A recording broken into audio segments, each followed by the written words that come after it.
ఆంధ్ర రాష్ట్రానికి bill gate వచ్చిపోయారు, అందరికీ తెలిసిన విషయం. ఆయన అక్కడ బయలుదేరుతున్నాడన్న విషయం తెలియగానే, న్యూస్ బయటికి రాగానే కొంతమంది నెల జీతగాళ్ళు, వైసీపీ నాయకులు ఏదో నోటుకొచ్చినట్టు రెచ్చిపోయారు.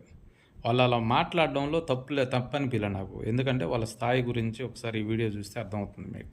పేరు చెప్పిన అధ్యక్ష, బొబ్బట్లకు సంబంధించి చేసుకున్నటువంటి ఎంఓయు. ఇంకోటి పచ్చళ్ళు, అప్పడాలు, ఇది ఒక ఎంఓయు. ఇంకోటి అధ్యక్ష, మనం బిర్యానీ లాట్లో వేసుకుంటాం కదా అధ్యక్ష, అల్లం వెల్లుల్లి పేస్ట్, జింజర్ గార్లిక్ పేస్ట్. ఈ జింజర్ గార్లిక్ పేస్ట్ కి సంబంధించి ఇది ఒక ఎంఓయు. ఇంకోటి మామిడి తాండ్ర అధ్యక్ష, మన దగ్గర దొరుకుతుంది కదా అధ్యక్ష అలమన్లో. ఈ మామిడి తాండ్రకు సంబంధించి ఆ పరిశ్రమ పెట్టడానికి అని చెప్పి అదొక. చూశారు కదా, ఇది వాళ్ళ స్థాయి. వాళ్ళ గురించి మనం గొప్పగా ఊహించుకోవటం అది మన అమాయకత్వం.